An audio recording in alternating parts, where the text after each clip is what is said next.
Hola chicos, ¿cómo les está yendo con la revisión de los materiales? Espero que muy bien. Voy a aclarar algunos puntos que considero importantes para que puedan realizar su tarea en el Canvas. ¿Ya? Estamos abordando el procesamiento de la información, es decir, cómo voy a procesar, cómo voy a extraer lo más importante de las fuentes que yo tenga que leer o consultar, ¿no?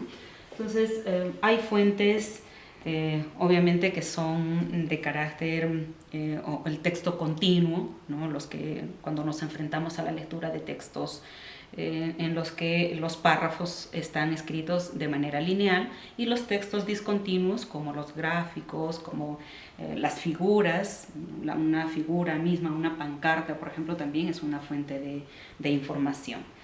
Diferentes tipos de textos, ¿no?, a los que nosotros nos enfrentamos. Cuando hablamos de tipología textual, nos estamos refiriendo a esa diversidad de textos a la que nosotros nos enfrentamos día a día.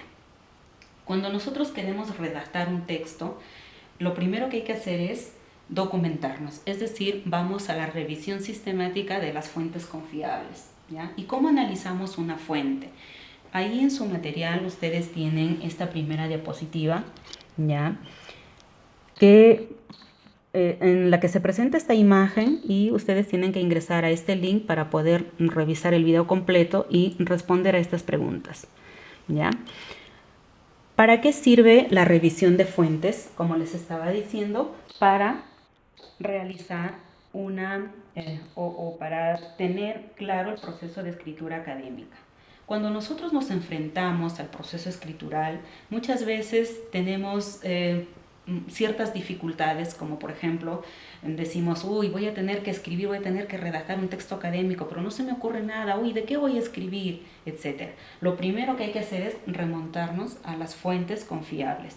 Y este proceso tiene etapas, como todo proceso, ¿no? Cuando nosotros, entonces, queremos redactar, vamos a tener acá al individuo, ¿no? Estamos acá con todas las interrogantes, con todo el mundo que se nos hace para redactar. Y lo que queremos es llegar a redactar, ¿no?, redactar nuestro texto. Entonces, de esto va a depender el éxito o el fracaso en mi primer ciclo en la universidad, ¿verdad? Entonces, voy a llegar a escribir mi texto. Fíjense ustedes, de esta distancia, de este lugar hacia acá, hay una distancia que nosotros tenemos que recorrer a través de las etapas. Entonces, ¿qué vamos a hacer? Primero, vamos a pensar en el texto que vamos a escribir. Elijo mi tema, lo voy a delimitar. Delimitar quiere decir que voy a establecer límites para evitar confundirme o perderme con la información. Luego voy a tener que pensar en a quién va dirigido mi texto, es decir, quién va a ser mi receptor. ¿Por qué? Porque esto me va a permitir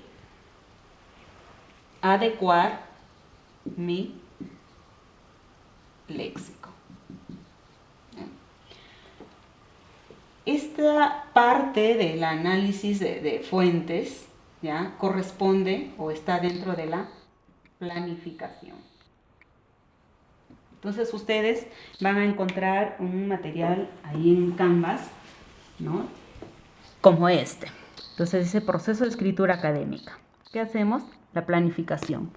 ¿Qué aspectos se incluyen en la planificación? Analizar las fuentes propuestas, organizar la información, ¿no?, textualizar, es decir, escribir la primera versión del texto, luego viene la corrección para finalmente publicar ya nuestro texto y editarlo como debe ser, con una limpieza ortográfica. En la primera parte, como les decía, en el análisis de las fuentes, estoy revisando acá varias fuentes de consulta. Ya elegí mi tema, ahora voy a la biblioteca, tanto física como virtual, y busco varias fuentes de información respecto al mismo tema. Entonces, En esta parte, una vez que ya tengo, a ver, vamos a suponer, tengo una pila de libros acá, ¿no? ¿Qué voy a hacer? Voy a tener que aplicar algunas estrategias de comprensión lectora. ¿Qué estrategias conocen? A ver, unos por ahí estarán pensando en el subrayado. Muy bien. El sumillado, correcto. Voy a hacer sumillas en el margen, normalmente ese es el margen derecho de cada párrafo, ¿no? En la que voy a condensar lo más importante de ese párrafo. ¿Qué más? Una vez que yo estoy aplicando todas estas estrategias, debo estar pensando ya en mi organización de esta información. Porque de hecho, cuando yo tengo toda esta pila de libros, he leído, subrayado, ahora digo, muy bien, ya tengo muchas ideas flotando en mi cabeza. ¿Qué voy a hacer con tantas ideas? Las voy a organizar. Las voy a organizar en un esquema o en un organizador gráfico. Cualquier organizador gráfico me va a permitir jerarquizar las ideas que yo he subrayado en esta parte, en la consulta de las fuentes, ¿ya? Entonces, en la parte de la organización de la información voy a terminar con un esquema de planificación o con un organizador gráfico. Cualquier organizador gráfico. ¿Qué organizadores gráficos conocen? Varios, ¿no? Podemos, el mismo esquema numérico está considerado dentro de un organizador gráfico. Entonces acá voy a jerarquizar mis ideas y cuando yo tenga ya de repente mi mapa conceptual, mi mapa mental, mi esquema de llaves, mi esquema numérico, cualquier tipo de organizador gráfico en el que he jerarquizado todas estas ideas considerando qué aspectos voy a abordar. Esos aspectos van a ser los subtemas que voy a abordar, ¿no? Entonces, de repente, a ver, si digo, voy a abordar el alcoholismo y la drogadicción solamente en un distrito de Lima y voy a documentarme. Entonces voy a tener ahí causas, de repente, consecuencias, ¿no? Y de repente posibles alternativas de solución. Listo. Entonces, en función de esos tres subtemas, voy a tener que organizar la información. Ahora voy a tener que revisar todos mis subrayados y mis sumillados para poder organizar la información acá.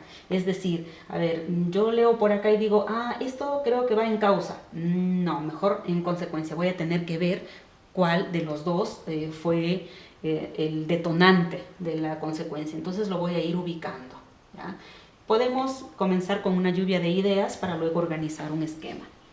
Una vez que tenemos el esquema, ahora sí voy a convertir en texto, en esta parte llamamos textualización. Voy a convertir en texto las ideas de manera organizada, ordenada, cuidando la coherencia, cuidando la cohesión y obviamente tengo que adecuar mi recurso lingüístico porque es un texto académico y hemos dicho que mi léxico debe ser de carácter formal. ¿Ya, chicos? Entonces, ustedes en la plataforma tienen este material para que puedan desarrollar la actividad que está en la plataforma también y la puedan subir como una tarea en Canvas. ¿Ya? Espero que les haya servido un poco esta aclaración y ya más adelante podré absolver sus dudas. Espero que les vaya muy bien.